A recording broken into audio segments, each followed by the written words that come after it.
ద్వారం ఎందుకు తీయడం? దక్షిణ ద్వారం తీయకూడదా, తూర్పు ద్వారం తీయకూడదా? తూర్పు మంచిది కదా, మరి ఉత్తర ద్వారం ఎందుకు? అంటే మీరు యథార్థాన్ని గమనిస్తే ఉత్తరాన ఏముంటుందో తెలుసా అండి? హిమాలయాలు ఉంటాయి, ఉత్తరాన కైలాసం ఉంటుంది, ఉత్తరాన మృత్యుంజయుడు పరమేశ్వరుడు ఉంటాడు. ఉత్తర దిక్కుకి ప్రయాణం చెయ్యడం అంటే దక్షిణ దిక్కుకి ప్రయాణం ఆగిపోవడం. దక్షిణ దిక్కుకి ఏది ఎడుతుందంటే శ్మశానం ఉంటుంది దక్షిణ దిక్కున. ఎన్ని కోట్ల జన్మలెత్తినా ఆఖరికి శరీరం వెళ్ళిపోయేది అక్కడికి. ఎవడు ఈశ్వరుడితో పాటు ఉత్తినే ఉత్తరద్వారంలోంచి వెళ్ళడం కాదు, అసలు నిజంగా ఉత్తరద్వారంలోంచి వెళ్ళడం అంటే ఏమిటో తెలుసా అండి? ఈశ్వరుడి పల్లకి వెళ్ళి పల్లకి వెంట వీళ్ళు వెళ్ళాలి. అసలు శాస్త్రం అది. ఈశ్వరుడికి ఆ రోజున అర్చన చేసి పల్లకి పట్టుకుని పల్లకీని తీసుకెడతారు ఉత్తరద్వారంలోంచి, ఆయనతో వెళ్ళాలి. నువ్వు తినే ఉత్తరద్వారంలోంచి వెళితే నీకేం వస్తుంది? ఆయన వెళ్ళిన ఉత్తరద్వారంలోంచి వెళ్ళాలనుకోవాలి. అథవా అసలు నిజంగా వెళ్ళవలసింది ఏమిటంటే ఈశ్వరుడితో వెళ్ళాలి. కనీసంలో కనీసం నీ బాధ్యత ఏమిటి? ఉత్తరద్వారంలోంచి నువ్వు వెళ్ళాలనుకుంటే ఈశ్వరుడితో వెళ్ళేటప్పుడు ఎలా వెళ్ళాలో నువ్వు అలా వెళ్ళాలి. ఈశ్వరుడితో వెళ్ళేటప్పుడు వెళ్ళేవాడు ఎలా వెళ్ళాలి? వైదికంగా వెళ్ళాలి.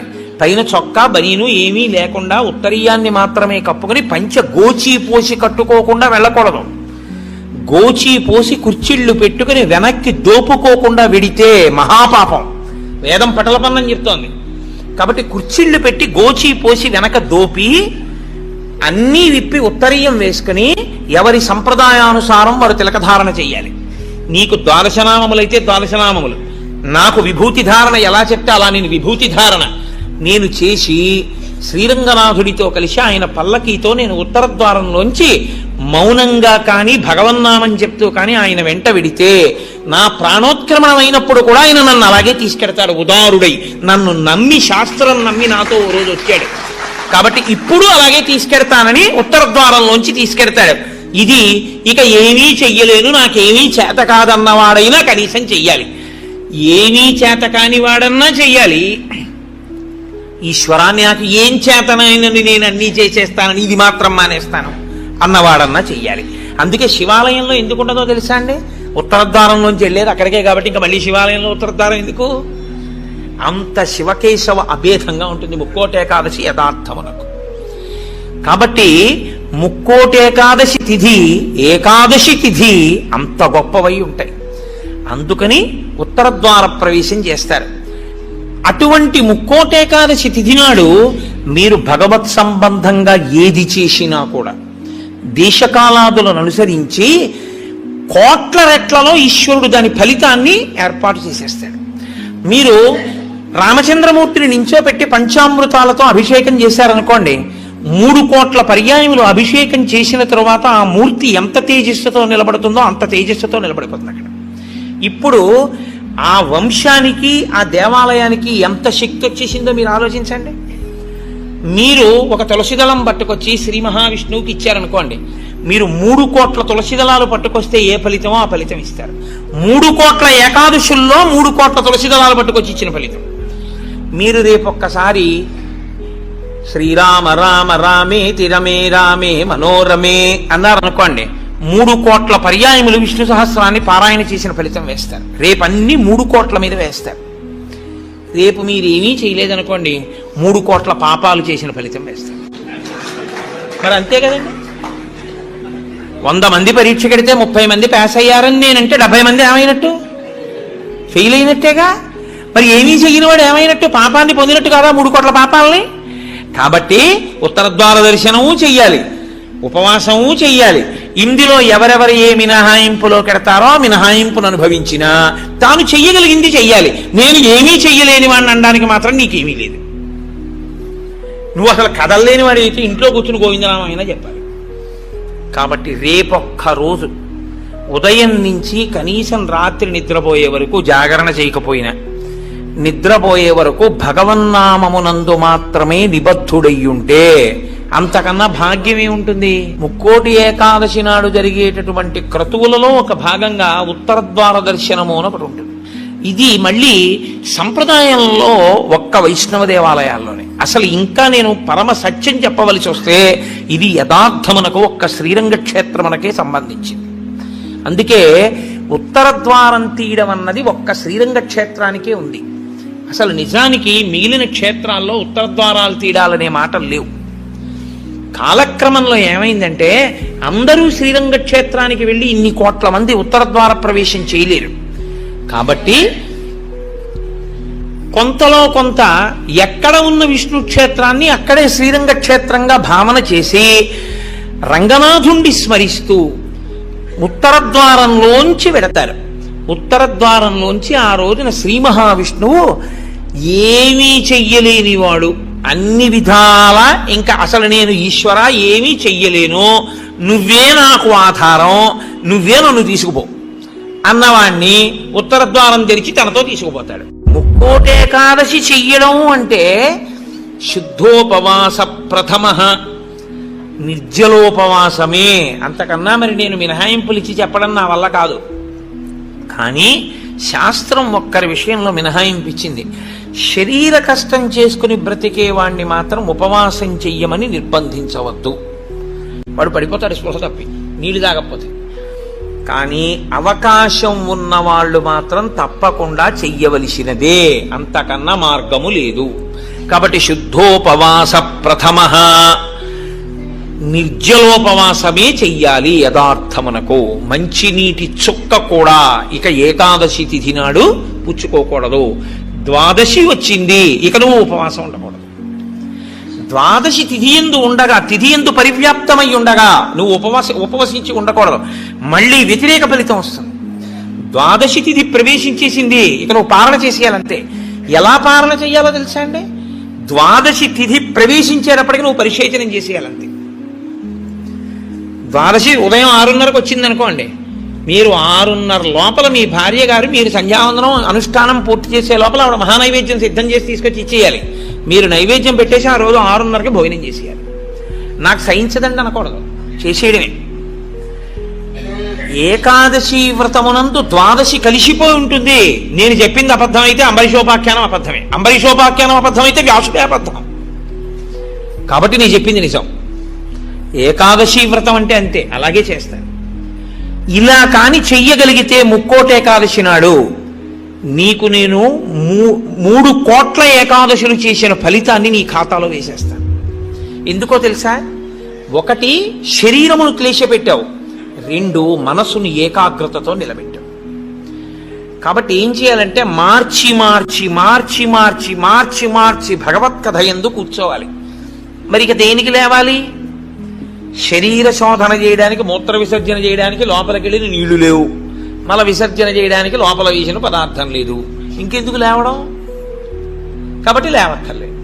కాబట్టి ఏకాదశి రాగానే కూర్చుంటే ద్వాదశి వచ్చాక లే. అయితే అప్పుడు అందులో ఏముంది? జాగరణ కూడా ఉందా? ఉందా లేదా? ఏకాదశి నాడు ఉపవాసం అంటే అన్నం తినకుండా పగల కూర్చోవడం అని మీకు ఎవరు చెప్పారు? జాగరణ కూడా ఉంది. అందుకే ముక్కోటి ఏకాదశి నియమాలు అన్వయమయ్యేది మళ్ళీ 3 తిథులకు అన్వయం అవుతాయి. 1 మహాశివరాత్రి, 2 గోకులాష్టమి, 3 శ్రీరామనవమి. ముక్కోటి ఏకాదశి నాడు ఏ నియమాలు పాటిస్తారో అవే నియమాలు ఆ 3 తిథుల్లో పాటించాలి. ఈ 3 తిథులలో కూడా మీరు రాత్రి నిద్రపోకూడదు, పగల ఏమీ తినకూడదు. అందుకే చూడండి, మహాశివరాత్రి నాడు నేను పరిచయం చేయడానికి మీకు ఆ తిథి బాగుంటుంది. మహాశివరాత్రి అంటే జాగరణతో కూడిన ఉపవాసమే. అందుకని నిద్రపోయి ఉపవాసం చేసేస్తానంటే అప్పుడు ముందు రోజు ఏ ఇంజక్షన్ చేయించేసి పడుకోవచ్చు. 12 గంటల తర్వాత తెలివచ్చే ఇంజక్షన్ ఒకటి. అలా కుదరదు. మీరు నిద్ర కూడా విసర్జించాలి. ఎందుకో తెలుసా అండి? నిద్ర విసర్జించడంలో చాలా పెద్ద క్లేశం ఉంటుంది. 1 తినలేదు, 2 తాగలేదు. ఒక స్థితికి వచ్చేటప్పటికీ నిస్త్రాణ కొంచెం వస్తుంది.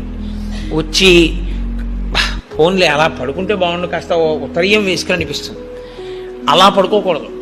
అందున దీక్షితుడు అందుకే ఎప్పుడు పడితే అప్పుడు, ఎక్కడ పడితే అక్కడ నిద్రపోకూడదు. అలాగా మీరు పగలు రాత్రి కూడా ఏకాదశి తిథి ఉన్నంతసేపు, అంటే ఏకాదశి ఎప్పుడు మొదలైందో అప్పుడు ఒక రాత్రికి కూడా పరివ్యాప్తం అవుతుంది. ఆ రాత్రి ఆ పగలు మీరు జాగరణ యందు ఉపవాసమునందు ఉండాలి. అంటే మారుస్తూ ఉండాలి. ఒకటే చేస్తున్నారనుకోండి, మనసు ఏమవుతుందంటే దాన్ని విడిచిపెట్టి ఇంకో చోటుకి వెడుతుంది. అందుకే ఏకాదశి చేసేటప్పుడు ఏం చేస్తారంటే సంఘంగా చేస్తారు. సాధారణంగా ఏకాదశి తిథిని ఒక్కడే చేయడం కొంచెం కష్టం. ఒక సంఘంగా అనుకుని ఏం చేస్తారంటే ఏదో ఏకాదశి ప్రవేశించేటప్పటికి సంధ్యావందనం చేసుకుని ఇంట్లో కులదేవతార్చన చేసుకుని అందరూ కలిసి ఓ దేవాలయానికి చేరుకుంటారు. అందరూ కలిసి ఈశ్వరునికి సత్యనారాయణ వ్రతం చేస్తారు. అందరూ కలిసి విష్ణు సహస్రనామ స్తోత్ర పారాయణం చేస్తారు. అందరూ కలిసి త్యాగరాజస్వామి సంగీత విభావరి వింటారు. అందరూ కలిసి భజన చేస్తారు. అందరూ ఎవరో లేచి నాట్యం చేస్తారు. మిగిలిన వాళ్ళు చూస్తుంటారు. మారుస్తారు. మార్చి మార్చి మార్చి మార్చి భగవత్ శబ్దమునందే లీనమైపోతారు. ఏది చేస్తున్నా ఈశ్వర నామం పడుతుంటుంది. ద్వాదశి నాడు అన్నం తింటుంటే ఏది విన్నా గోవింద గోవింద అని అవే వినపడుతుంటాయి. ఇంకా ఏదో వెంకటాచలంలో 10 రోజులు ఉండి వచ్చిన వాడికి ఎక్కడ చూసినా గోవింద అని వినపడినట్టు ఇంకా అస్తమానం గోవింద అని వినపడుతుంటుంది. అంతగా నువ్వు ముక్కోటి ఏకాదశిని చెయ్యగలిగితే, అలా చేసినప్పుడు నీకు 3 కోట్ల ఏకాదశుల ఫలితాన్ని నీ ఖాతాలో వేస్తాను. నాకిప్పుడు చెప్పండి, నిజంగా ముక్కోటి ఏకాదశి చేసేవాళ్ళు ఎంతమంది? Subscribe daily Telugu TV. ఎవరికి వెయ్యాలా ఫలితం? 24 ఏకాదశుల్లో ఒక్క ఏకాదశి అలా చేయగలవా అంటే దాని అర్థం ఏమిటో తెలుసా అండి? ఒక ఏకాదశి నిజంగా అలా చెయ్యాలని మీరు అనుకుంటే కనీసం ఇంకో ఏకాదశి మీరు అలా రిహార్సల్ వేయాలి. మీరు ఇంకో ఏకాదశికి రిహార్సల్ వేస్తే అది వస్తోంది ఇబ్బంది కాబట్టి ఆ రోజుని ఇది రాకుండా చూసుకుందామని మీరు జాగ్రత్త పడతారు. ఓ పని చేస్తున్నారనుకోండి, ముందే ఇలా చేస్తే బాగుంటుంది ఇలా చేస్తే బాగుంటుందని ప్రణాళిక రచిస్తారే, ప్రణాళిక రచనకు పక్కన ఇంకొక ఏకాదశి జరగాలి. అందుకే ముక్కోటి ఏకాదశి ఒక ఏకాదశి ఎవడు చేయడు, పక్కన ఇంకో ఏకాదశి చేస్తాడు. ఏదో ఏకాదశి చేశారనుకోండి, ఓహో ఏకాదశి చేస్తే ఇదిగో ఇలా ఇలా ఇబ్బందులు ఉంటాయి. నేను మీకు ఒక ఉదాహరణ చెప్తాను. ఏకాదశి రేపు వ్రతం చేద్దాం అనుకుని ముందు రోజు మీరు పుల్లని పదార్థాలు తీయటి పదార్థాలు బాగా తినేశారనుకోండి, మీరు ఇంకా దాహాన్ని ఆపలేరు. దాహము తనంత తాను పొటమరించకుండా ఉండాలి అంటే మీరు శారీరకమైన ఆంతరమైన జాగ్రత్తలు కొన్ని తీసుకోవాలి. ఒకటి, వేడిగా ఉన్న చోటుకి వెళ్ళి మీరు కూర్చోకూడదు, శరీరం పడిపోదు, డిహైడ్రేట్ అయిపోదు. కాబట్టి అందుకే పరమేశ్వరుడు కూడా అనుకూలమైనటువంటి కాలంలో ఇచ్చాడు, పుష్యమాసంలో ఇచ్చాడు. నీటిని శరీరం ఎక్కువ డిమాండ్ చేయదు ఈ టైంలో. ఇది ఆయన పట్టుకెళ్ళి రోహిణీ కార్తీలో పెట్టాడు అనుకోండి, అసలు ఉండడు ఆవిడ చేసేవాడు కదండి. అందుకని పట్టుకొచ్చి హేమంత ఋతువులో పెట్టాడు, తనంత తాను పైనుంచి చల్లగా ఉంటుంది. కాబట్టి ఏకాదశి చెయ్యడం అంటే దాని అర్థం ఏమిటో తెలుసా అండి? దానికి 3 రోజులు ముందు నుంచి మీరు పదార్థముల మీద అదుపులోకి వచ్చేయాలి. ఇక ఒక్కసారి అది తింటే మళ్ళీ ప్రయత్నపూర్వకంగా మీరు మంచినీళ్లు తాగాలనుకుంటే తప్ప దాహం వేయకుండా శరీరం నిలబడగలిగినటువంటి రీతిలో ఆహారం ఏది ఉంటుందో అటువంటి ఆహారాన్ని ఎంచి అంత సాత్విక ఆహారంతో నిలబెట్టాలి. ముందు నిలబెడితే ముక్కోటి ఏకాదశి నాడు నీళ్ళు అడగకుండా ఉంటుంది, శక్తి లోపల నిలబడుతుంది. అంతకు ముందు కొన్ని రోజుల పాటు మీలోని శక్తిని క్షయం చేసేయకుండా మీరు ఉండాలి. మీ తేజోక్షయం చేయకూడదు. అంతకన్నా ఇంకో మాట నేను చెప్పను. అలా మీరు నిలబడగలిగితే ముక్కోటి ఏకాదశికి మీరు సిద్ధపడగలుగుతారు. అకస్మాత్తుగా ముక్కోటి ఏకాదశి ఓటీ చేసేస్తానంటే కుదరదు. కాబట్టి అసలు ముక్కోటి ఏకాదశి అన్నదాని యందు ఎంత సత్యమైన వాక్కులున్నాయో, శరీరమును క్లేశపెట్టడం అనేటటువంటిది శాస్త్రమునందు ప్రతి 11 రోజుల్లో ఒక రోజు తప్పదు. ఏకాదశి అంటే ఆ 11 ఈశ్వరుని యందు నిలబడాలి. 5 జ్ఞానేంద్రియాలు, 5 కర్మేంద్రియాలు, మనస్సు 11 నిలబెట్టాలి. దానికి ఉపవాసం చెయ్యాలి. అథవా ముక్కోటి ఏకాదశి నాడు చెయ్యగలిగినటువంటి ఈ పరిస్థితులన్నింటినీ మీరు సమన్వయం చేసుకున్నా, శరీరాన్ని నిలబెట్టినా, మీ మనసుని తీసుకెళ్లి ఈశ్వరుడి దగ్గర పెట్టడం మాత్రం అంత తేలికైన విషయం కాదు. కాబట్టి నేను మిమ్మల్ని అందరినీ నిరుత్సాహపరుస్తున్నాను అని మీరు అనుకోవద్దు. మీరు ఎప్పుడూ ఒక్క విషయం గుర్తుపెట్టుకోండి, మీరు ఏం చేశారు అన్నదాన్ని బట్టి 100% సిలబస్ బట్టి మార్కులు ఈశ్వరుడు వేయడు. మీ ప్రయత్నాన్ని చూసి హర్షించి వేసేస్తాడు. అసలు మీరు సంకల్పం ఒకటి చేశారనుకోండి, వచ్చే సంవత్సరం ముక్కోటి ఏకాదశి మనం ఎలా చేసుకుందాం అని ఓ 10 మంది పెద్దలు కూర్చుని వచ్చే ఏడాది మన దేవాలయంలో ముక్కోటి ఏకాదశి చేద్దాం, వచ్చే ఏడాది ముక్కోటి ఏకాదశి చేయడానికి నిజంగా అలా శరీరంలో పదార్థం వెయ్యకపోయినా నిలబడగలిగిన శరీరాలు ఇన్నున్నాయి. ఇందులో ఎంతమంది ఆ దారుఢ్యం ఉన్న వాళ్ళు ఉన్నారు? వాళ్ళని సప్తమి తిథి నుంచే మనం ఎలా సిద్ధం చేద్దాం. వాళ్ళని సిద్ధం చేసి ముక్కోట ఏకాదశి నాడు ఎంతసేపు ఉండగలిగితే అంతసేపు ఉంటాడు. ఇక తప్పలేదు, 4 నీళ్లు గుటకలు వేయవలసి ఉంటుంది. నన్ను నమ్మండి, మీ ఉపవాసం పాడవ. అది పుచ్చుకోపోతే ఈ శరీరం పడిపోతుంది. ఇప్పుడు ధర్మం ఏమైపోతుందో తెలుసా అండి? ఆమరణ నిరాహార దీక్ష శాస్త్రమునందు అత్యంత మహాపాపము. మీ శరీరం పడిపోయే వరకు మీరు మీ ఏమీ తినను ఏమీ తాగదు అని భీష్మిస్తే ఆ వ్రతఫలం ఇవ్వరు, పిశాచత్వం ఇస్తారు. అన్నం తినకుండా నీళ్లు పుచ్చుకోకుండా ఎవడైనా శరీరాన్ని పడగొడితే వాడి జీవుణ్ణి పిశాచంలోకి ప్రవేశపెడతారు. అందుకని ఇప్పుడు మీ ప్రయత్నం మీరు చేశారు, ఇక శరీరం పడిపోతుంది, తప్పదు, నీళ్లు పుచ్చుకోవాలి. ఇప్పుడు మీరు ఎంత నీరు తాగితే శరీరం నిలబడుతుందో అన్ని నీళ్లు తాగారు, అది ఉపవాసంలో అంతర్భాగం అయిపోతుంది. ఇప్పుడు ఒక్క అరటిపండు లోపల వేయకపోతే శరీరం నిలబడదు. ఓ అరటిపండు లోపల పడేశారు, మీకు ఉపవాసమునకు భంగము రాదు. కాబట్టి గురుముఖత చాలా జాగ్రత్తగా శాస్త్రము చెప్పిన నియమములను బాగా విని అసలు దాని మీద తర్ఫీదు ఏడాది మొదలుపెట్టారనుకోండి, మీరు చాలా తక్కువ మందితో మేము ఇలా చేస్తాం అన్న సంకల్పం 1. 2, అన్నిటికన్నా ప్రధానంగా దృష్టిలో పెట్టుకుని చెయ్యవలసింది ఏమిటో తెలుసా అండి? నీరు పుచ్చుకోకుండా ఆహారము పుచ్చుకోనప్పుడు మనసు ఆ స్థితికి వెడుతున్నప్పుడు ఎంత ఖేద పడుతుందో ఇప్పుడు అర్థమవుతోంది. ఇప్పుడు మనసు నిలబెట్టడం అనేది ఎంత కష్టమో తర్ఫీదు చేస్తానంటూ నిలబెడుతున్నాడు అనుకోండి, వాడు ఆఖరికి ఈశ్వరుని ఎందుకు కలిసిపోతాడు. ఆ ఒక్క ప్రయత్నంతో వాడికి మనసు లొంగిపోతుంది, అంతే. లొంగిపోయి ఈశ్వరనామమును ఎంత ఖేదంలోనైనా చెప్పడం వాడికి అలవాటు అవుతుంది. దీనికి ముక్కోటి ఏకాదశి వచ్చింది. తప్పకుండా ఇది మాత్రం మీరు చెయ్యండి. చెయ్యడం చేత మీరు ప్రత్యేకంగా కోరకపోయినా మీ మనసులో ఏది ఉంటుందో అది తీరుతుంది అని చెప్తాయి శాస్త్రాలు. ఏకాదశి వ్రతం ఎవరి కొరకు? ఎవరి కొరకు? వారి కొరకే. నేను చేసుకున్న పాపపుణ్యాలు పోవాలి అంటే ఈ శరీరంతోనే నేను పోగొట్టుకోవాలి. కాబట్టి బాగా సుఖపడేవాడు ఎవడో వాడు ఎక్కువ జాగ్రత్తగా ఉండాలని చెప్తోంది శాస్త్రం. ఎందుకో తెలుసా అండి? జీవుడి ఖాతాలోకి మళ్ళీ తేవాలి. ఏకాదశి వ్రతం చెయ్యను అన్నాడు అనుకోండి, మనుష్య జన్మ యొక్క సార్థకత రాదు. ఏకాదశి వ్రతం జంతువుకుందా? లేదు, మనుష్యునికే ఉంది. ఈశ్వర పథంలో నడవడానికి అనువైనటువంటి ఉపాధి ఒక్క మనుష్య ఉపాధి మాత్రమే. ఎవరు శరీరాన్ని ప్రయత్నపూర్వకంగా క్లీశ పెడతారో వారు మాత్రమే ఏకాదశి వ్రతమును చెయ్యగలరు. అందుకే ప్రతి శుక్లపక్షంలో ఈశ్వరుడు కృష్ణపక్షంలో ఏకాదశి తిథిని ఎందుకు నిర్ణయం చేశాడో తెలుసా అండి? మనకి నోము వ్రతము అని 2 మాటలు కొంచెం జాగ్రత్తగా పరిశీలనం చేయవలసి ఉంటుంది. నోము అన్న మాట స్త్రీలకి సంబంధించి ఉంటుంది సాధారణంగా. వ్రతము అన్న మాట దంపతులకు సంబంధించి ఉంటుంది. దంపతులకు సంబంధించి ఉంటుంది కాబట్టి వివాహానంతరము మాత్రమే వ్రతములు ఉంటాయి. నోములు వివాహ పూర్వము ఉంటాయి, వివాహానంతరము ఉంటాయి. వివాహ పూర్వము నోము చేసుకునే ముందు దాని ఫలసిద్ధికి చేయవలసినది ఏది అంటే ఆడపిల్ల తల్లిదండ్రులకు నమస్కరించి తండ్రి గారి అనుమతి తీసుకుని నోము చెయ్యాలి.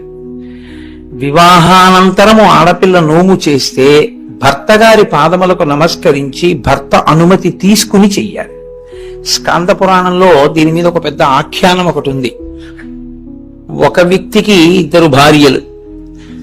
పెద్ద భార్య ఆయన్ని అనువర్తించి ఆయన ఏది చెయ్యమంటే అది చేసేది. ఒకవేళ ఆవిడ ఏదైనా చేద్దాం అనుకుంటే ఆయన పాదములకు నమస్కరించి ఆయన ఆశీర్వచనాన్ని అపేక్షించి అది పొంది చేసేది. చిన్న భార్య పెద్ద భార్య కన్నా ఎక్కువ నోములు నోచేది. కానీ ఆమె భర్త అనుమతి తీసుకోవడం కానీ భర్త పాదములకు నమస్కరించి కూర్చుని చేయడం కానీ ఎప్పుడూ చేసేది కాదు. కాకతాళీయంగా ఈ భర్త 2 భార్యల శరీరములు ఒకరోజే పడిపోతే ఆ భర్త శరీరాన్ని పెద్ద భార్య శరీరాన్ని వాళ్ళ జీవుల్ని స్వర్గలోకానికి తీసుకెళ్తున్నారు. చిన్న భార్య శరీరాన్ని నరకానికి తీసుకెళ్లారు. జీవుణ్ణి తీసుకెళ్తే ఆవిడ పరివేదన చెందింది. అదేవిడ పెద్ద ఆవిడ కన్నా నేను చాలా చేశాను, నన్ను నరకానికి తీసుకెళ్తున్నారు ఏమిటంది? నువ్వు ఎన్ని చేసినా వ్రతమునకు నోమునకు ఒక ప్రధాన నియమం ఒకటి ఉంది. భర్త అనుమతి లేకుండా భర్తకి నమస్కరించకుండా చెయ్యకూడదు. అలాగే అందుకే కొన్ని వ్రతకల్పములోకి వచ్చినా పక్కన భర్త కూర్చోకపోయినా ఆయన అనుమతితో ఆవిడ చేసింది కాబట్టి నోము వ్రతముగా మారిపోతుంది. వరలక్ష్మి వ్రతము. అప్పుడు మరి భర్త పక్కన కూర్చోలేదుగా వరలక్ష్మి వ్రతం చేసేటప్పుడు. అంటే భర్త పాదములకు నమస్కరించి చేసినటువంటి కారణం చేత ఆ నోము వ్రతమే అయిపోతుంది. అది దాని స్వరూపము నోము, కానీ వ్రతంగా ఎప్పుడు మారుతుందంటే భర్త పాదములకు నమస్కరించి. ఎందుకు అలా నియమం పెట్టారు అంటే ఆడదానికి స్వార్థం ఉండదు అని శాస్త్రవాక్కు. వివాహ పూర్వము ఆమె ఏది చేసినా మంచి భర్త కొరకు, వివాహానంతరము ఆమె ఏమి చేసినా అత్తమామలు పుట్టింటి వారి యొక్క సౌఖ్యము కొరకు. మరి నీ సౌఖ్యము? నాకు వేరు సౌఖ్యం లేదు, వాళ్ళందరూ సుఖంగా ఉండడమే నా సుఖం అంటుంది. అందుకే ఆడదాని పేరు మీద నెలకి 3 వానలలో 1 వాన. అంత గొప్పది పతివ్రతా ధర్మం. అనసూయమ్మ యొక్క గొప్పతనం అంతా పాతివ్రత్యమే. అటువంటి నోములు కొన్ని, వ్రతములు కొన్ని. వ్రతములు అనేకమైనటువంటి వ్రతములు. మీరు ఆ సిద్ధి విఘ్నేశ్వర వ్రతం దగ్గర నుంచి వరలక్ష్మీ వ్రతం, ఋషి పంచమి వ్రతం, పౌష్య వ్రతం, ఎన్ని వ్రతాలుంటాయో. ఇన్ని వ్రతాలు చేసేది దీని కొరకు అంటే 1 కామ్యసిద్ధి, 2 చిత్తశుద్ధి. ఏ కోరిక లేకపోతే చిత్తశుద్ధి కొరకు చేసినట్టు, ఏదైనా కోరికతో చేస్తే కామ్యంతో చేసినట్టు. రెండిటినీ అనుగ్రహించగలిగి ఉంటాయి. ఇలా రెండిటిని అనుగ్రహించగలిగినటువంటి వ్రతములు మీరు ఏ కోరిక కోరుకోకపోయినా తప్పకుండా ఇది మాత్రం మీరు చెయ్యండి. చెయ్యడం చేత మీరు ప్రత్యేకంగా కోరకపోయినా మీ మనసులో ఏది ఉంటుందో అది తీరుతుంది అని చెప్తాయి శాస్త్రాలు. నేను మీకు ఒక ఉదాహరణ చెప్పాలంటే, వరలక్ష్మీ వ్రతాన్ని ప్రత్యేకమైన కోరికతో ఎవరు చెయ్యరు. వరలక్ష్మీ వ్రతం చేసేస్తారంతే. ఎందుకు వరలక్ష్మీ వ్రతం చేసేస్తారు అంటే దానికి ఒకటే ఫలితం, భర్త దీర్ఘాయుష్మంతుడవడం, పిల్లలు సుఖంగా ఉండడం. ఈ 2 ప్రత్యేకంగా కోరి వ్రతం ఏ ఆడది చెయ్యదు. ప్రతి ఆడదానికి ఉండే కోరిక ఈ 2. కాబట్టి వరలక్ష్మీ వ్రతం ప్రత్యేకంగా చెయ్యాలా కోరికతో, లేకపోతే ఏ కోరిక లేకపోయినా చెయ్యాలా అంటే ఆ కోరిక నీకు ఎప్పుడూ ఉంటుంది కాబట్టి వరలక్ష్మీ వ్రతం చేయడమే. కానీ వ్రతములలో కన్నిటికీ విలక్షణమైనటువంటి వ్రతం ఏకాదశి వ్రతము ఒక్కటే. ఏకాదశి వ్రతం బ్రహ్మచారి చెయ్యాలి, గృహస్థు చెయ్యాలి, వానప్రస్థు చెయ్యాలి, సన్యాసి చెయ్యాలి. 4 చేస్తారు. పైగా మీకు తిథుల యొక్క నిర్ణయం చేత నైమిత్తికములు అని పిలుస్తారు. తిథులు అన్ని సంప్రదాయముల వాళ్ళు ఆ తిథులు చేయరు. సుబ్రహ్మణ్య షష్ఠి వచ్చిందనుకోండి, వైష్ణవులు చెయ్యాలి అని నియమం ఏం లేదు. అలాగే మహాశివరాత్రి వచ్చిందనుకోండి, వైష్ణవులు చెయ్యాలి అని నియమం ఏం లేదు. ఒక్కొక్కసారి హయగ్రీవ జయంతి అని వచ్చిందనుకోండి, స్మార్తులందరూ చెయ్యాలి అని నియమం ఏం లేదు. విశ్వక్సేన జయంతి అని వచ్చిందనుకోండి, అందరూ స్మార్తులు చెయ్యరు. విఘ్నేశ్వర చతుర్థి వచ్చిందనుకోండి, శాక్తేయులు కాని వైష్ణవులు కాని చెయ్యాలి అని పట్టుదలతో చేయడం కనపడదు. కానీ ఏకాదశి వ్రతం మాత్రం అన్ని సంప్రదాయముల వాళ్ళు చెయ్యాలి, అన్ని సంప్రదాయముల వాళ్ళు చెయ్యాలి, అన్ని ఆశ్రమముల వాళ్ళు చెయ్యాలి. అంత గొప్ప వ్రతం ఏదైనా ఉంటే అది ఏకాదశి వ్రతం ఒకటే. ఆ ఏకాదశి ప్రతి నెలలోనూ శుక్లపక్షంలో ఒక ఏకాదశి వస్తుంది, కృష్ణపక్షంలో ఒక ఏకాదశి వస్తుంది. కాబట్టి 12 నెలలలో 12 × 2 24 ఏకాదశులు వస్తాయి. ఈ 24 ఏకాదశుల్లో ఏ ఏకాదశి నాడు వ్రతం చెయ్యాలి అంటే 24 ఏకాదశులు వ్రతం చెయ్యాలి. ఒకవేళ 24 ఏకాదశులు కాకుండా అధిక మాసం వస్తే, అధిక మాసంలోని శుక్లపక్ష కృష్ణపక్షాల్లో వచ్చేటటువంటి ఏకాదశి తిథుల యందు కూడా వ్రతం చెయ్యాలి. కాబట్టి ఏకాదశి తిథి నాడు చేయవలసినటువంటి వ్రతానికి మాత్రం ఎక్కడా శాస్త్రములలో ఏ ఆశ్రమము వారికి మినహాయింపు లేదు, అందరూ చేయవలసిందే. ఒక్కొక్క ఏకాదశిని ఒక్కొక్క పేరుతో పిలుస్తారు. ఉదాహరణకి పుత్రైకాదశి, పుత్రైకేకాదశి అని ఒక ఏకాదశి 24 ఏకాదశుల్లో. కానీ మనకి ప్రత్యేకించి ఈ పుష్యమాసంలో వచ్చేటటువంటి ఏకాదశి ముక్కోటి ఏకాదశి అని పిలుస్తారు.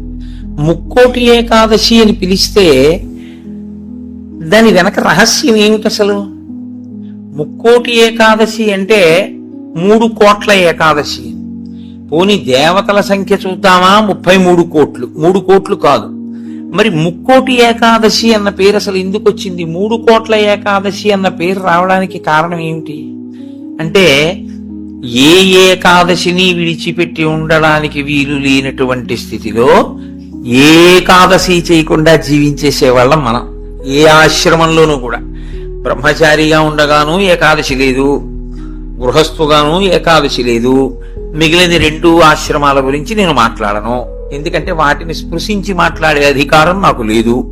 కాబట్టి ఈ 2 ఆశ్రమాల్లోనూ ఏకాదశి చెయ్యట్లేదు.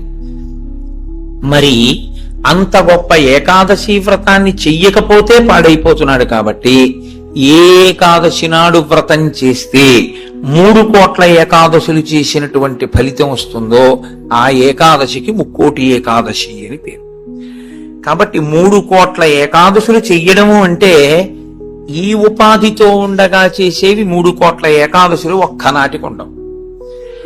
ఈ ఉపాధి కాకుండా ఇత పూర్వం పొందినటువంటి తిర్యక్ ఉపాధులు కానీ, హీనోపాధులు కాని, జంతువులు మొదలైనటువంటి ఉపాధులు కానీ వాటికి ఏకాదశి వ్రతం లేదు.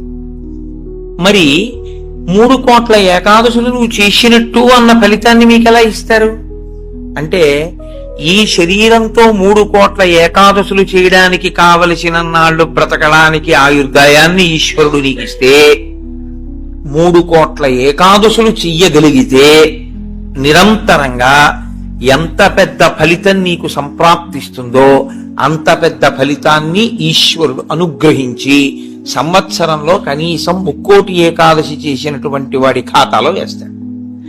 అంటే నైమిత్తిక తిథిగా ముక్కోటి ఏకాదశి అంత విశేషమైనటువంటి స్థితిని పొంది ఉంటుంది. ముక్కోటి ఏకాదశి నాడు ఏం జరిగితే ఈశ్వరుడు ఈ స్థితిని ఇచ్చాడు? ముక్కోటి ఏకాదశి నాడు 2 జరిగాయి అని చెప్తారు. ఒకటి, అమృతం పాలసముద్రంలోంచి పైకొచ్చి. 2, ముక్కోటి ఏకాదశి నాడే పరమేశ్వరుడు హాలాహలాన్ని భక్షణ చేశాడు. పరమేశ్వరుడు లోకం కోసం హాలాహలాన్ని భక్షించాడు కాబట్టి ఆ రోజున మేమేమీ తినకుండా ఉంటామంటారు శైవులు.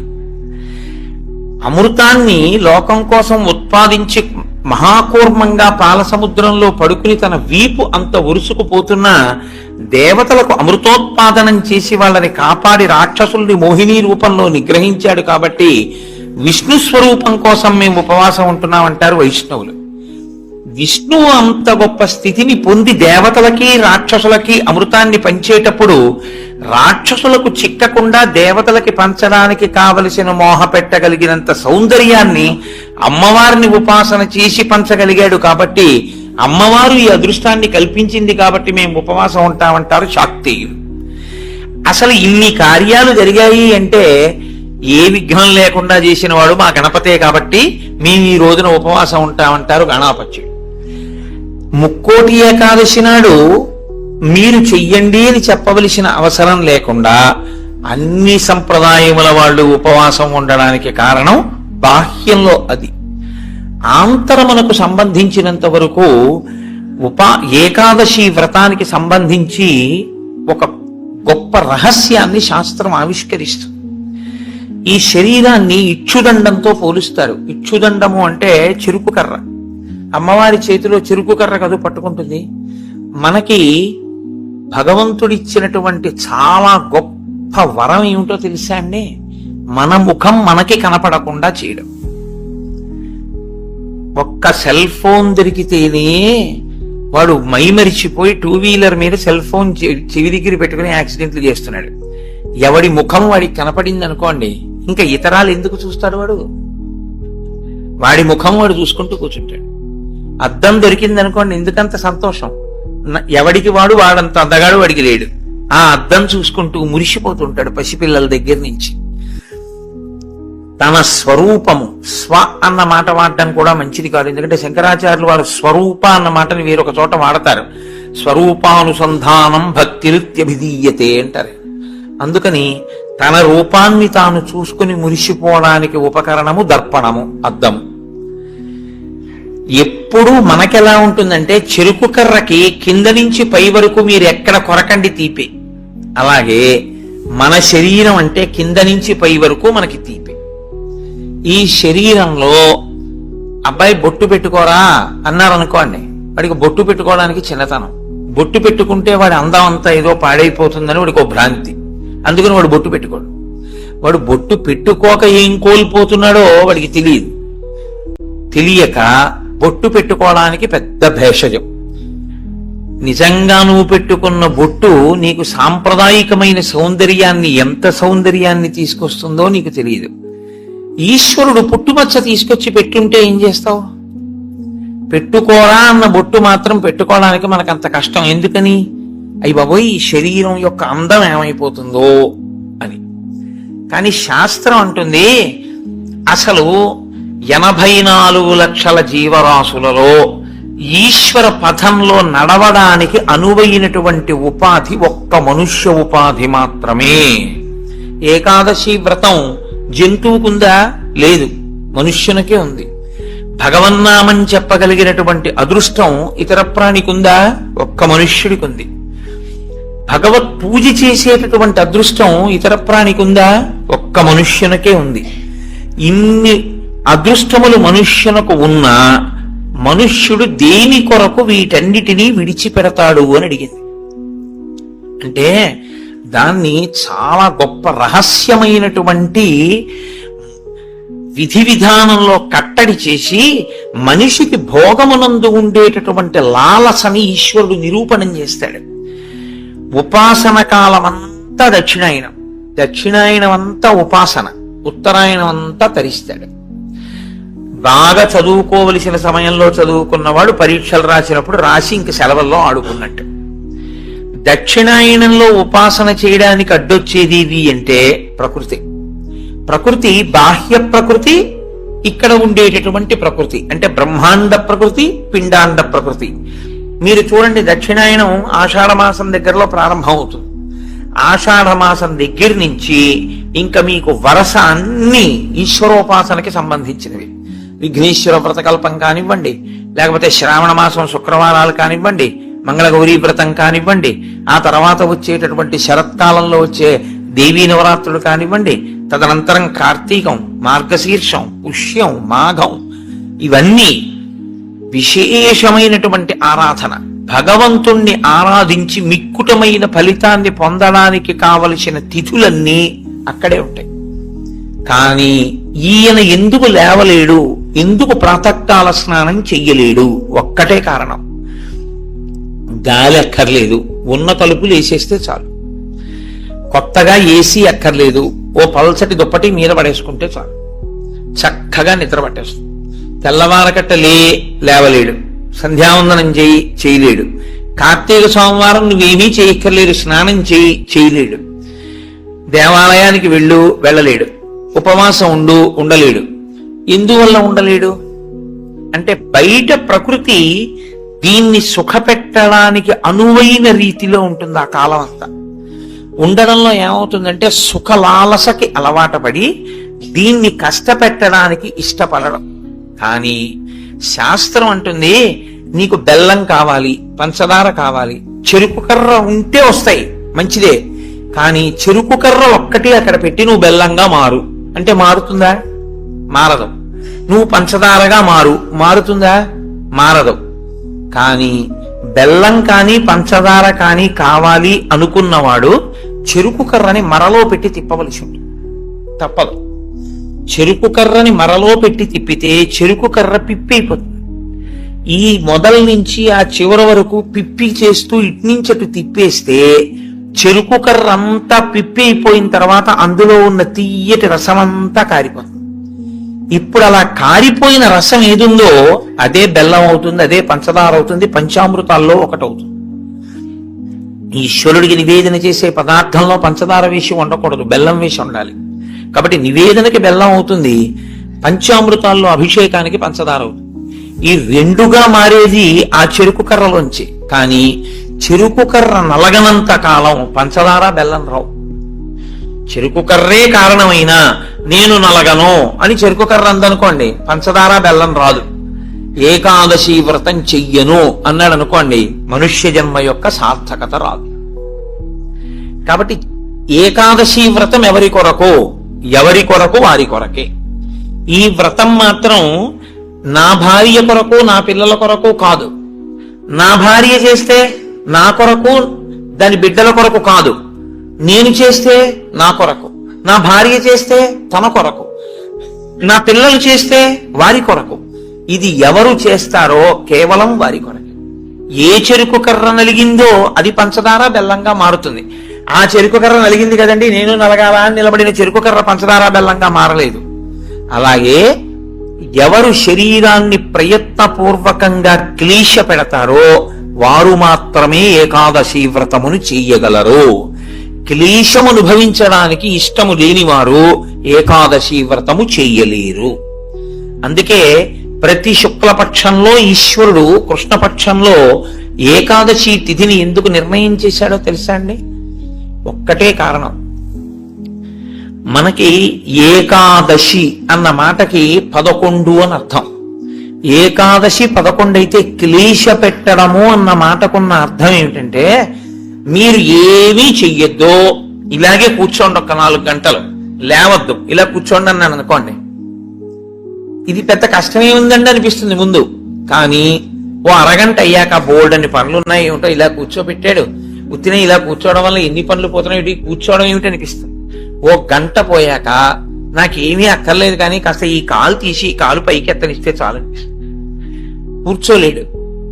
ఈ శరీరాన్ని అలా మీరు కూర్చోవడానికి అనువుగా 4 గంటలు కూర్చోబెట్టగలిగారు అనుకోండి, క్లేశపడి అయినా ఆసనం మారకుండా, పూజలోంచి పైకి లేవకుండా, ఆవలించకుండా, ఒళ్ళు విరవకుండా మీరు పూజా మందిరంలో కూర్చోగలిగితే, శరీరము క్లేశపడుతోందని తెలిసినా మీరు దాన్ని అలా కూర్చోపెట్టగలిగితే, మీ శరీరము కన్నా మీ మనసు పైన నిలబడి అధికారాన్ని పొందింది అని గుర్తు. ఎందుకు అంటారేమో, ఇది నలుగుడు పడకుండా, ఇది క్లేశపడకుండా ఇది వెళ్ళదు. ఇది శాస్త్రంలో పరమరహస్యం. ఇది అసలు వచ్చినది ఎందుకు అంటే, 2 కారణాల కోసం ఈశ్వరుడు దీన్ని ఇస్తాడు. ధరించాలి అన్న ఉద్దేశ్యం తనంత తాను పొందని వాడికి ఈ శరీరం రావడం వల్ల వచ్చే ప్రయోజనాలు 2. ఒకటి, పూర్వజన్మలో చేసుకున్న పుణ్యము క్షయమైపోతుంది, పూర్వజన్మలో చేసుకున్న పాపము క్షయమైపోతుంది. ఈ 2 జరుగుతాయి. ఎలా జరుగుతాయని మీరు అడుగుతారేమో. దీనికి ఏదో అనారోగ్యం వస్తుంది, ఈ మోకాలు నొప్పెడుతుంది, అబ్బా మోకాలు నొప్పిగా ఉంది, మోకాలు నొప్పిగా ఉంది, మోకాలు నొప్పిగా ఉంది అంటాడు. అసలు శరీరం అన్నది లేదనుకోండి, నొప్పిగా ఉందని బాధపడడానికి మీకేముంది? మీరు బాధపడడానికి ఏం లేదు. మీరు బాధపడాలి అంటే మీకు శరీరం ఉండాలి. శరీరం ఉంటే మనసు ఉంటుంది. అప్పుడు మనసు ఎప్పుడు బాధపడుతుంది? నా కూతురు ఏదో బాధపడితే నా మనసు బాధపడుతుంది. నేను చేసుకున్న పాపపుణ్యాలు పోవాలి అంటే ఈ శరీరంతోనే నేను పోగొట్టుకోవాలి. నేను అలా ఓ భవనాన్ని చూపించి ఇది నాదే, ఇది నాదే, ఇది నాదే అంటున్నాను అనుకోండి, నా పుణ్యం పోతూ ఉంటుంది. ఎందుకంటే మీరు ఎంత పొంది ఉన్నారో అంత వలన ఈశ్వరుడు అంత పుణ్యాన్ని క్షయం చేస్తాడు. నీకు ఇంత పుణ్యం చేశావు, అది పోతే ఇదిగో ఇంత నీకుంది అన్న అధికారం ఇస్తాడు. ఇన్ని మాటలు నాదని నువ్వు అనొచ్చు. ఇంత పుణ్యం నీకు పోతే ఇంత సుఖాన్ని నువ్వు అనుభవించచ్చు.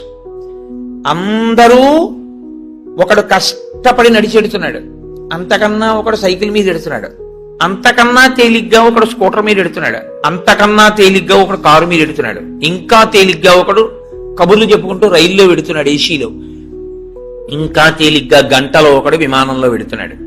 భోగమునందు స్థాయి మార్పులో ఈశ్వరుడు పుణ్యాన్ని క్షయం చేసేస్తాడు. అంటే నీవు అందులో ఎంత కష్టపడవలసి ఉంటుందో అంత కష్టాన్ని దాటేస్తావు.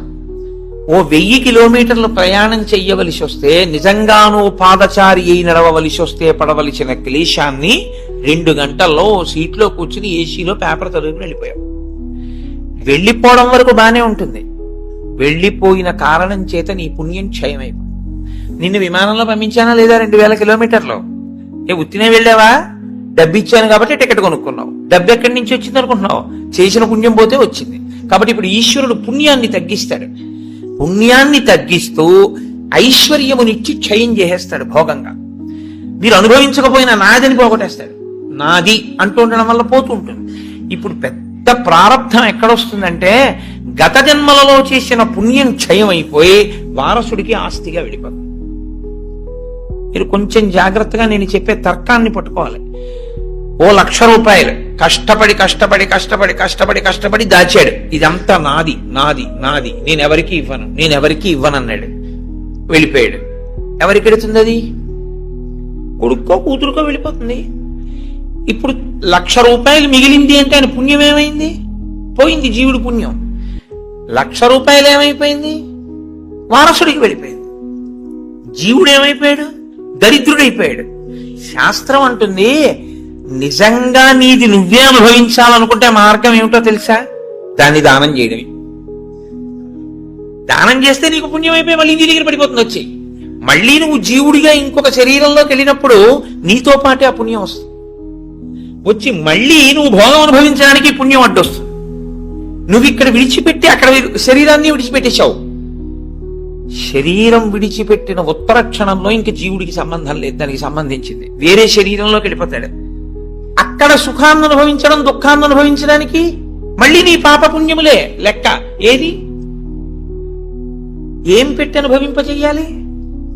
అందుకని బాగా కష్టపడిపోతున్నాడు, పాపం పోతోందని గుర్తు. బాగా సుఖపడిపోతున్నాడు, పుణ్యం పోతోందని గుర్తు. మీరు జాగ్రత్తగా పట్టుకుంటే బాగా కష్టపడుతున్న వాడెవరో వాడు తన పాపాన్ని పోగొట్టుకుంటున్న అదృష్టవంతుడు. బాగా సుఖపడుతున్న వాడెవరో వాడు తన పుణ్యాన్ని పోగొట్టుకుంటున్న దురదృష్టవంతుడు. కాబట్టి బాగా సుఖపడేవాడెవరో వాడు ఎక్కువ జాగ్రత్తగా ఉండాలని చెప్తోంది శాస్త్రం. ఎందుకో తెలుసా అండి? జీవుడి ఖాతాలోకి మళ్ళీ తేవాలి. జీవుడి ఖాతాలోకి మళ్ళీ తేవాలంటే ప్రయత్నపూర్వక త్యాగం చెయ్యాలి. త్యాగే నైకే అమృతత్వ మానసు. అది చెయ్యవు, జీవుడు దరిద్రుడవుతాడు. శరీరాన్ని ఉందండి, ఇందులో ఎన్నాళ్ళు ఉంటావు? ఇదో అద్దె కొంప. భగవాన్ రమణులు చెప్పినట్టు ఇవాళో రేపో ఖాళీ చేసేయాలి. ఖాళీ చేసేసి వెళ్ళిపోతాడు. వెళ్ళిపోయిన తర్వాత అందులోకి వెళ్ళిన తర్వాత అయ్యా మళ్ళీ నేను విమానం ఎక్కుతానండి, అయ్యా మళ్ళీ నేను గుర్రం ఎక్కుతానండి, అయ్యా నేను మళ్ళీ ఏనుగులు ఎక్కుతానండి, మళ్ళీ నేను ఉపన్యాసాలు చెప్తానండి అంటే నీ మొహం గతంలో నువ్వు చెప్పిందే ఉంది, నువ్వు చేసిందే ఉంది. పావలాకా చుచ్చుకోకుండా చెప్పింది ఏమైనా ఉందా మళ్ళీ చెప్పడానికి? నువ్వు భక్తితో చెప్పింది ఏమైనా ఉందా? కీర్తి కండూతి లేకుండా నువ్వు చెప్పింది ఏమైనా ఉందా మళ్ళీ నువ్వు చెప్పడానికి? నువ్వు ఏదీ కోరకుండా ఈశ్వరుణ్ణి నమ్మి ఇలా పెట్టింది ఏమైనా ఉందా? దాన్ని అక్షయం ఈశ్వరుడు చేయడానికి పుణ్యమన్న కోరికతో కాదు, ఈశ్వరుడు ఇచ్చాడు ఈశ్వరుడికి ఇస్తున్నాను అని ఇవ్వగలవా? భవతే విష్ణు స్వరూపాయతే అంటూ ఇవ్వగలవా? అలా ఇవ్వగలిగితే అక్షయం చేస్తాడు ఈశ్వరుడు దాన్ని. నువ్వు ఇచ్చిన రూపాయి ₹1,00,00,000 అయిపోతుంది పుణ్యంలో. అది చమత్కారం. అది అసలు జీవన విధానమనందుండేటటువంటి పెద్ద రహస్యం. అందుకే ధర్మశాస్త్రం ఎంత దాచాలి, ఎంత ఖర్చు పెట్టాలి, ఎంత దానం చెయ్యాలి కూడా చెప్పేసి. తనకి కావలసినంత ఖర్చు పెట్టుకోనివాడు తనని తాను ఖేద పెట్టుకున్నవాడు. తనకి కావలసిన దానికన్నా ఎక్కువ ఖర్చు పెట్టినవాడు తన భవిష్యత్ తరాలకి ద్రోహం చేసిన. తనకి కావలసిన కన్నా ఖర్చు పెట్టడం అంటే అసలు నీకున్నదంతా దానం చేయమని శాస్త్రం చెప్పదు. ఎందుకో తెలుసా అండి? గృహస్థుకి నియమం ఉంది, బిడ్డలకి విడిచిపెట్టాలి, విడిచిపెట్టకుండా వెళ్ళకూడదు. కానీ 3వ వంతు మాత్రం దానం చేసుకోకపోతే జీవుడు పాడైపోతాడు. పుణ్యం పోయింది, మళ్ళీ పుణ్యం ఏది జీవుడి ఖాతాలో? అందున అసలు ఏ ప్రతిఫలాపేక్ష లేకుండా ఈశ్వరుడు ఇచ్చాడు, ఈశ్వరుడు కొరకు అంటూ ఇచ్చిన వాడిది 1 కోటి చేస్తూ పెడతాడు ఈశ్వరుడు. కాబట్టి క్లేశము లేక నీవు తరించలేవు. ఇది సనాతన ధర్మమునందు అంతర్లీనమైనటువంటి ప్రతిపాదన. మీ జీవితంలో మీరు ఎప్పుడూ మీ కొరకు మీరు కాకుండా మీరు పక్కవారి కొరకు కూడా ఏదో చేస్తూ ఉండాలి. దేని కొరకు అంటే వాడికి లేనివాడని కాదు. భవతే విష్ణు స్వరూపాయతే. ఆ విష్ణువే నన్ను తరింప చేయడానికి అక్కడ పుచ్చుకునేవాడిగా నిలబడ్డాడు. ఆయన అలా నిలబడకపోతే నా పుణ్యం ఎలా వృద్ధి పొందుతుంది? నా జీవుడికి ఖాతాలో ఎలా పడుతుంది ఐశ్వర్యం?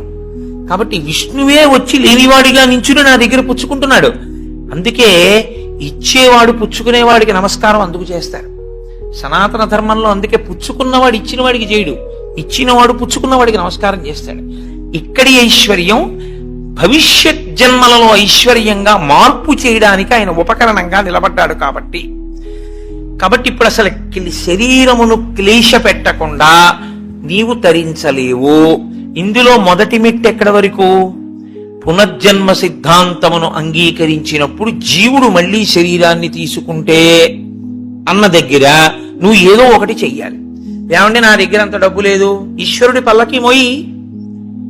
ఏమండి నేను పల్లకి మొయ్యలేను, కూర్చుని భగవత్ కథ వినగలవా? విను. నేను భగవత్ కథ కూడా వినలేను, పోని నామం చెప్పగలవా?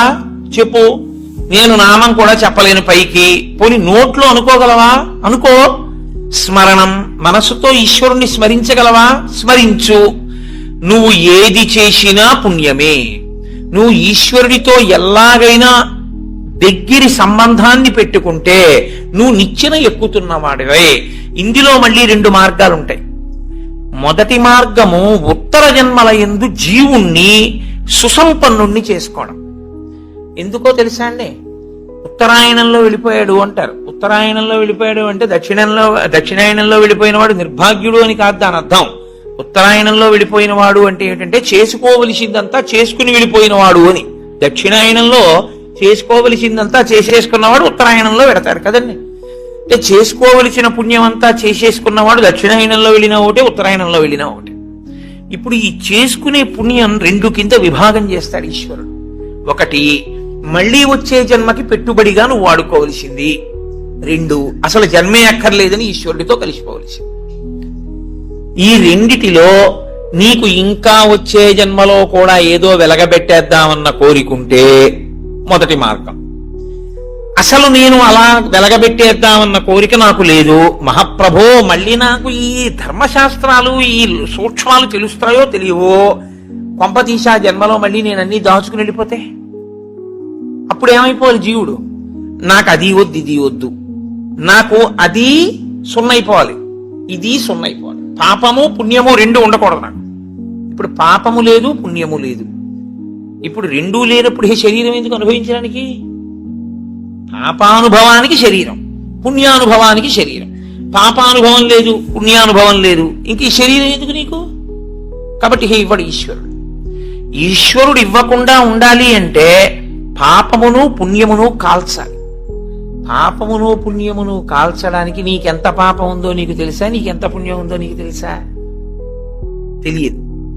ఈశ్వరుడు అన్నాడు, నీవు నీ జేబులో ఉన్న 10 రూపాయలు ఇంకోడికి ఇచ్చేయడం కష్టమైనా క్లేశపడి ఇవ్వడం వల్ల పుణ్యం ఇచ్చినట్టే, ఈశ్వరుణ్ణి చేరుకోవడం కోసం నీకిచ్చిన తెప్పయైన ఈ శరీరాన్ని క్లేశ పెట్టడానికి ఏకాదశి వ్రతాన్ని నిర్ణయం చేశాడు.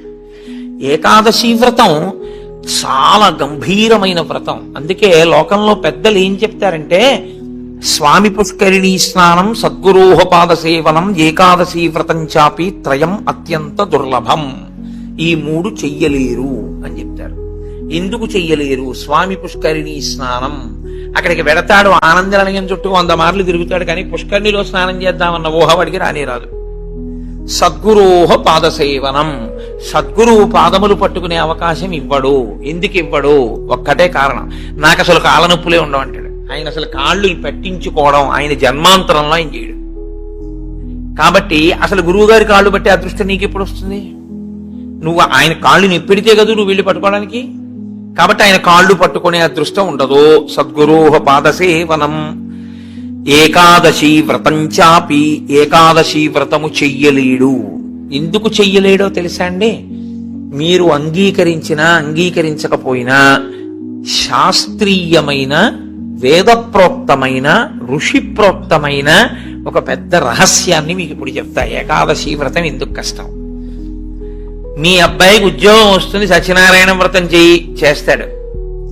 మీ అమ్మాయికి పెళ్లి అవుతుంది, వ్రతం చెయ్యి, చేస్తారు. నువ్వు చచ్చిపోయేటప్పుడు ఈశ్వరుడు గుర్తొస్తాడు. చచ్చిపోయేటప్పుడు ఎలా ఉంటుందో అలా ఊహించుకుని వ్రతం చెయ్యి అంటే ఇప్పుడు వద్దులేండి తర్వాత చేస్తానండి కదండి. ఏకాదశి వ్రతం నిజానికి అంతే. ఏకాదశి వ్రతం ఎందుకు చేయిస్తారో తెలుసా అండి? ఉపవాసం. అన్నం తినకూడదు. అన్నం తినకపోవడం కాదు, అన్నాన్ని పచనం చెయ్యడానికి కావలసిన సంభారములను స్పృశించి పచన ప్రయత్నమునందు నిమగ్నము కాకూడదు. అంటే ఏకాదశి నాడు ఉపవాసం ఉండి ద్వాదశి నాడు కాకరకాయ పులుసు పెట్టి వండుకుందామా వేపుడు చేసుకుందామా అని ఆలోచించకూడదు. ద్వాదశి పారణ కోసం ఏకాదశి నాడు కాయగూరలు తరుక్కోకూడదు. ద్వాదశి నాటికి పనికొస్తుందని ఇవాళ పప్పు నానపోయకూడదు. అంటే అసలు మీ శరీరమును పోషించుకోవడానికి కావలసిన ఏ పనిని ఏకాదశి నాడు చేయకూడదు. మరి ఇంక ఏకాదశి నాడు ఏం చేయాలి? అసలు చాలా నిష్కర్షగా మాట్లాడితే నిర్జలోపవాసం, ముక్కోటి ఏకాదశి. నీటిని త్రాగకూడదు, ఉమ్ము మింగకూడదు. ఈ నిర్జలోపవాసం ఎందుకు చేయిస్తారో తెలుసా అండి? పిచ్చాడా, మనుష్యులలో 199 మంది తెలిసే వెళ్ళిపోతారు. అకస్మాత్తుగా అనాయాసంగా వెళ్ళడం మహాదృష్టవంతులకి తప్పదరగదు. నాకు కాకినాడలో మొన్న తెలుసున్న వారు ఒకరు ఏదో అట్టేస్తానని కూతురికి ఏమిటో మంటగా ఉండు అని వెళ్ళి మొక్కలకి నీళ్లు పోసి పడుకుని ఏదో చెప్తూ ఇలా అలా ఉండిపోయింది. అంతే. ఏమైందంటే వెళ్ళిపోయింది, అంతే, ప్రాణోత్క్రమణం అయిపోయింది. అది అందరికీ పట్టే భాగ్యం కాదు, చాలా కష్టం. అలా వెళ్ళరు. సాధారణంగా 199 మంది వెళ్లే మార్గం ఏమిటంటే రెండిటిని ఎండగట్టి పంపుతారు. ఒకటి నీరివ్వరు, 2 అన్నం పెట్టరు. ఎందుకని అంటారేమో, తీసుకెళ్లి ఎక్కడ పడుకోబెడతారు ఇంటెన్సివ్ కేర్ యూనిట్ లో. వాడి కర్మ అంతా ఎక్కడొస్తుందంటే ఇక్కడ ఒక గొట్టం పెడతారు, ఇందులోంచి ఏం పోయిరు, ఇందులోంచి ఎక్కిస్తారు. దీంతో ఏం తాకూడదండి అంటారు, దీంతో ఏమీ తినకూడదండి అంటారు. ఇందులోంచి వెళ్ళిందే ఆహారం, ఇందులోంచి వెళ్ళిందే పానీయం. ఫోన్లేండి, ఇప్పుడు మాకు వచ్చిన నష్టం ఏంటి, ఏదో ఒకటి ఎక్కుతోందిగా చచ్చిపోంగా అంటారేమో. ఓ 8 బెడ్స్ వేస్తారు అక్కడ. అకస్మాత్తుగా వీడికి పెతిడ్రిన్ ఇంజెక్షన్ ఇచ్చి వీడు పడుకుని ఉంటే 11ంటికి గొళ్ళుమని ఏడుపు వినపడుతుంది. 3వ బెడ్ మీద వాడిని స్ట్రెచ్చర్ మీద బయటికి తీసుకెళ్లిపోతుంటాడు. వీడికి గుండెలు గుబక్కుమంటాయి. 11 మంచాలు ఉండేవి, 3వ మంచం వాడు వెళ్ళిపోయాడు. వీడు 8వ మంచం వాడు అయితే పర్వాలేదు, వీడు 1, 2 అయ్యాడు అనుకోండి. వీడి కర్మే. నేను చూశానండి, నేను యథార్థంగా చూశాను ఒక హాస్పిటల్లో. నేను దీన్నేమి హాస్యంగా చెప్తున్నానని మీరు అనుకోకండి. 3 మంచాలలో మధ్య మంచం ఆయన వెళ్ళిపోయాడు. నేను చూస్తున్నా, ఎవరో కాదు మా బంధువే. ఏడుస్తుంటే డాక్టర్లు అన్నారమ్మా ఇక్కడ ఏడవకూడదు, నిశ్శబ్దంగా తీసుకెళ్లి బయట ఏడవండి అన్నారు. ఎందుకంటే వాళ్ళు వెళ్ళిపోతారు, గట్టిగా ఏడిస్తే ఏడవకూడదు అన్నారు. నిజమే అది. వాళ్ళు అప్పటికే, నేను వెళ్ళిపోయిన వాడిని చూడటం లేదు, 1, 3 మంచాల వాళ్ళని చూస్తున్నాను. వాళ్ళు వీడు వెళ్ళిన మార్గం మూసుకుపోవుగాక అని వాళ్ళిద్దరు అలా చూస్తారు. వీడు అదే వ్యాధితో జాయిన్ అయిన వాడికి ఎంత భయంగా ఉంటుందండి. గబాలను ఓ గోనుగుడలో బారేసి దగ్గర చేసి పట్టుకెళ్ళిపోతున్నారు బయటికి. పట్టుకెళ్ళిపోతుంటే ఆ బయటికి తీసుకెళ్లిన తర్వాత ఇలా కిటికీలోంచి చూస్తే ఏం చేస్తున్నారో అన్నీ కనపడుతున్నాయి. కనపడుతుంటే వీడికి ఎలా ఉంటుంది, వీడి పరిస్థితి ఎలా ఉంటుంది? నాన్న రామకృష్ణ అనుకో, ఇప్పుడు నీ మొహం ఇట్లా ఎక్కడంటానంటో. తినలేడు, తాగలేడు, బయటికి వెళ్ళలేడు, తింటే తప్ప తాగితే తప్ప నిద్ర పట్టడం అలవాటుగా చేసుకుని ఉన్నవాడు. కడుపు నిండా తింటే కనుబడిపోతుంది. అందుకని రాత్రి అయ్యేటప్పటికీ బాగా తినేసి పడుకోవడం, నిద్రైపోవడం, మళ్ళీ లేవడం, మళ్ళీ తింటూ ఉండడం, ఇది అలవాటు అయిపోయింది చాలా కాలంగా. ఇప్పుడు కాదు, కోట్ల జన్మలుగా జీవుడు అలవాటు చేసుకున్నాడు దీన్ని. ఇప్పుడు తినకుండా తాగకుండా ఈశ్వరుణ్ణి నామం కూడా చెప్పు, ఇంతకన్నా క్లేశం ఇంకోటి ఏముంటుందంటే? తినద్దంటే క్లేశం, తాగద్దంటే క్లేశం. ఓని తినద్దు తాగండవు, తాగద్దు తినండవు. తినద్దు తాగద్దని ఊరుకోడు, భగవన్నామని చెప్పమంటాడు. తినద్దనేటప్పటికే ఏమవుతుందంటే ఏకాదశి నాడు ఉపవాసం చేయండి అన్నాను అనుకోండి, ఇంకో దోషి ఇవాళ తినేద్దామంటే రేపంతా ఉపవాసం అంటే. కాబట్టి తినద్దు అంటే భయం, తాగద్దు అంటే భయం. తినద్దు తాగద్దు అని ఊరుకోరు. భగవన్నామని చెప్పేటప్పుడు మనసును అలా ఈశ్వరుని యందు నిలబెట్టు అంటారు. ఇప్పుడు ఈ 3 సాధించడం మీ పిల్లల కోసం కాదు, మీ భర్త కోసం కాదు, భార్య కోసం కాదు. ఎవరి కోసం? ఎవరికి వారి కోసం. ప్రతి పక్షంలోనూ ఒకసారి ఈ ఎక్సర్సైజ్ చేస్తే, ఈ వ్యాయామం చేస్తే, రిహార్సల్ అని ఒకటి ఉంటుంది. అంటే చూడండి, ఒక నృత్య ప్రదర్శన చేసేవాళ్ళు 10 మాటలు బయట వేసుకుంటారు. ఒకసారి ఇలా వేద్దాం ఇలా వేద్దాం, దాన్ని తీసుకొచ్చి చిట్ట చివర ఒకసారి రంగస్థలం మీద వేసేస్తారు.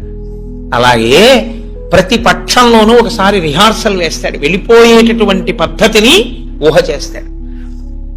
ఏమీ తినడం, ఏమీ తాగడం, ఈశ్వరుణ్ణే స్మరిస్తూ ఉంటాడు.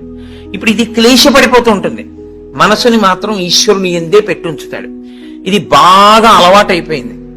ఆ రోజు వచ్చేసింది, తినకూడదు తాగకూడదు, ఈశ్వరుడి మీద మనసు పెట్టాలి. అభ్యాసం కూసు విద్య కదూ, నిలబెట్టేస్తాడు. నిలబెట్టేస్తే ఏమయ్యాడు?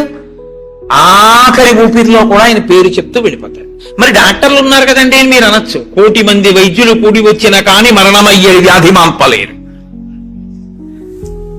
చచ్చిపోయే వాళ్ళందరూ డాక్టర్లు లేక చచ్చిపోయారు అనుకోకండి. ఈశ్వరుడు ఆయుర్దాయం ఇవ్వాలనుకుంటే డాక్టర్ రూపంలో అనుగ్రహించగలడు, ఈశ్వరుడు ఇచ్చినవాడు. కాబట్టి ఏకాదశి వ్రతానికి ఉన్న ప్రధాన ప్రయోజనమేమి? అది మృత్యువు వచ్చినప్పుడు ఎలా ఉంటుందో తత్సంబంధమైనటువంటి తర్ఫీదు మనసుకు ఇచ్చుట. అందుకే ఏ వ్రతానికి చెప్పండి ఏకాదశి వ్రతం చాపి త్రయం అత్యంత దుర్లభం అని ఎందుకంటారో తెలుసా అండి? అసలు నువ్వు అలా ఊహ చేస్తూ కూర్చుని సిద్ధంగా ఉండడం 1/2 గంట చెయ్యలేవు. ఓ వారం ఓ పక్షంలో చేసే అయ్యి బాబోయ్ అలా మళ్ళీ ఏకాదశి వచ్చేస్తే మళ్ళీ అలా ఊహిస్తూ అలా ఉండాలంటే భయంగా ఉందండి, 3 ఏకాదశి చేసేస్తానండి. కాబట్టి ఈశ్వరుడు అంటాడు, పోన్లే ఏడాదంతా చేయలేవా, బెంగెట్టుకోకు, ఏడాదంతటికి బదులుగా 3 ఏకాదశి చేస్తావా, అప్పుడు నేను ఎన్ని ఫలితాలు ఇవ్వాలి నీకు? 23 ఏకాదశుల ఫలితం ఇవ్వాలి. అథవా ఈ ఏకాదశితో కలిపి 24 ఏకాదశుల ఫలితం ఇవ్వాలి. కానీ నేను ఒకటి ఎక్కువ అడుగుతాను, దానికి తగినంత నీకు ఇస్తాను. నేను అడిగిన ఎక్కువ చెయ్యాలి, నువ్వు అడిగిన దానికన్నా కొన్ని కోటి రెట్లు ఇస్తా. 3 కోట్ల ఏకాదశుల ఫలితం ఇస్తా. కానీ మామూలు ఏకాదశుల కన్నా విరుద్ధంగా నువ్వు దీన్ని చెయ్యాలి. ఎందువల్ల విరుద్ధంగా చేయవలసి ఉంటుంది 3 ఏకాదశి అంటే? మామూలు ఏకాదశి నాడు మీరు ఉపవాసం చేసేటప్పుడు పండు కాని కాయ కాని అథవా కాసిన పాలు కాని తాగితే ఉపద్రవం ఏం రాదు, దానికి దోషం పట్టదు శాస్త్రం. ఎందుకంటే శాస్త్రం ఉపవాసం మీద చర్చ చేస్తుంది. ఉపనిషత్తుల్లో విషయం ఉంది, వేదంలో ఆ విషయం ఉంది. ఎప్పుడెప్పుడు ఉపవాసం ఎలా చెయ్యాలి అన్నది ఉంది. ఆదివారం నాడు కాని, పౌర్ణమి నాడు కాని, అమావాస్య నాడు కాని రాత్రి ఉపవాసం మాత్రమే చెయ్యాలి. పగటిపూట ఉపవాసం చేయకూడదు. ఆదివారం నాడు రాత్రి ఏమీ తినకూడదు, పౌర్ణమి నాడు రాత్రి ఏమీ తినకూడదు, అమావాస్య నాడు రాత్రి ఏమీ తినకూడదు. ఆ ఉపవాస నియమం అక్కడ వరకే. పగటిపూట మీరు భోజనం చేసినా పలహారం చేసినా శాస్త్రం అడ్డురాదు. సాధారణంగా శాస్త్రం ఏం చెప్తుందంటే 2 పర్యాయములు తీసుకోమని చెప్తుంది. 2 పర్యాయములు తీసుకోవచ్చు, కానీ ఇక రాత్రి వేళ తినకూడదు. అష్టమి తిథి, చతుర్దశి తిథి, ఈ 2 తిథుల్లో పగటి వేళ తినకూడదు, రాత్రి వేళ తినాలి. పగటి వేళ ఏమీ తినకుండా ఊరుకుని నక్షత్ర దర్శనం అయిన తర్వాత మాత్రం భోజనం చేయొచ్చు. అది ఒక్క అష్టమి చతుర్దశి తిథులకు. కాబట్టి ఈ తిథులలో ఉపవాసాలకి, వారములలో ఆదివారం ఉపవాసాలకి, ఎందుకంటే వారాలు అన్ని యుగాల్లో లేవు, కలియుగంలోనే వారాలు. మీరు రామాయణాన్ని చూస్తే రామాయణంలో వారాలు ఉండవు. కాబట్టి వార నియమం ఎవరికి వచ్చిందంటే ఒక్క కలియుగంలోనే వచ్చింది. కలియుగంలో ఆదివారమే ఉపవాసం ఎందుకు పెట్టారో తెలుసా అండి? ఆరోగ్యం భాస్కరాది చేత్, ఆరోగ్యము సూర్య భగవానుడి యొక్క అనుగ్రహంతో నిలబడుతుంది. సూర్య భగవానుడు అధిదేవతగా కలిగినటువంటి రోజు, ఆయన యొక్క తేజస్సు ఎక్కువగా పరిపుష్టమయ్యే రోజు భానువారము, ఆదివారం. అటువంటి సూర్య భగవానుడి యొక్క అనుగ్రహం కలగాలి అంటే ఆదివారం నాడు ఉపవసించాలి. ఉపవసించుట అన్న మాటని మీరు ఎప్పుడు 2 కోణాల్లో అర్థం చేసుకోవాలి. 2 కోణాల్లో అర్థం చేసుకోవడం అంటే కడుపు ఖాళీ అయిన తరువాత మళ్ళీ వేయకుండుట. శరీరానికి ఆరోగ్యం ఎప్పుడు డాక్టర్ దగ్గరికి వెళ్లకుండా ఉండడానికి 3 ఉన్నవాడు వెళ్ళడు అని ఆయుర్వేదం చెప్తుంది. ఎవరు వెళ్ళడు అంటే కడుపులో వేసిన పదార్థమంతా ఖాళీ అయ్యే వరకు మళ్ళీ వెయ్యనివాడు. కడుపులో పదార్థం వేశారనుకోండి, అది పూర్తిగా పచనం అయిపోయి కడుపు ఖాళీ అయింది, అప్పటి వరకు వేడు మళ్ళీ. అలా వెయ్యని వాడెవడో వాడు వైద్య దర్శనం చెయ్యడు. ఎడం పక్కకి తిరిగి ఎడమ చేతిని తల కింద పెట్టుకుని గుండెలు పరుపుకో బొంతకో తగిలేట్టుగా పడుకున్నవాడు వైద్యుణ్ణి చూడడు. 3, ప్రతిరోజు రాత్రి తాంబూల చర్వణం చేస్తూ కొంచెం సేపు నడిచి పడుకునేవాడు వైద్యుణ్ణి చూడడు. ఈ 3 పూర్ణారోగ్యానికి ఆయుర్వేద శాస్త్రం విధించినటువంటి నియమాలు. అందుకని అలాగే పడుకోవాలి. అందుకే మీరు ఎప్పుడైనా మహాత్ములు పడుకోవడం చూస్తే ఎప్పుడు ఎడం పక్కకే పడుకుంటారు. కారణం ఏంటంటే ఎడం పక్క పడుకోవడం ఆరోగ్యాన్ని ఇచ్చేస్తుంది, వైటల్ ఆర్గాన్స్ అన్నిటినీ సేఫ్ గార్డ్ చేస్తుంది. నేను ఒకసారి డాక్టర్ అడిగి అది ఏంటంటే అలా ఉంది ఆయుర్వేదంలోని. నిజమేనండి, అలాగే పడుకోవాలన్నారు. అంతేనండి, మేమైనా అలాగే చెప్తాం, ఎడం పక్కకి తిరిగి పడుకుంటే చాలా మంచిది కోటేశ్వరరావు అన్నది. కాబట్టి నేను పురాణాల్లో ఉన్న ఎన్నో విషయాలు డాక్టర్ గారిని అడుగుతుంటే వాళ్ళు నిజమేనండి ఇవన్నీ అంటుంటారు. నేను శరత్కాలంలో అమ్మవారి పూజ ఎందుకు చేస్తారు అన్నదాని గురించి దేవి భాగవతంలో ఉన్న విషయాలు కొన్నింటిని ఒకసారి ఓ డాక్టర్ గారిని అడిగితే ఆయన నాకు తెల్లబోయే రహస్యాలు చెప్పాడు. మీరు చెప్పినవే హ్యూమన్ ఎనాటమీలోకి మార్చి చెప్తే మాకేం చెప్తారంటే చలికాలంలో తమంత తాముగా నాడులన్నీ కూడా సన్నబడిపోతాయి. చలిగాలికి కొవ్వు చిన్న చిన్న చిన్న చిన్న చిన్న చిన్న గింజల్లా ఉండి పరిగెడుతూ ఉంటుంది రక్తంలో. ఎప్పుడైతే నాడులు ఇలా రక్తనాళాలు సంకోచించాయో అది వెళ్ళి ఆగుతుంది. వెనక నుంచి వస్తున్నది వచ్చి దాన్ని తగులుకుని ఆగుతుంది. గసగసాలు ఒకదాన్నొకటి తగులుకున్నట్టుగా తగులుకుని ముద్ద కట్టి ఆగుతుంది. రక్త ప్రవాహం ఆగిపోయి స్ట్రోక్స్ వస్తాయి.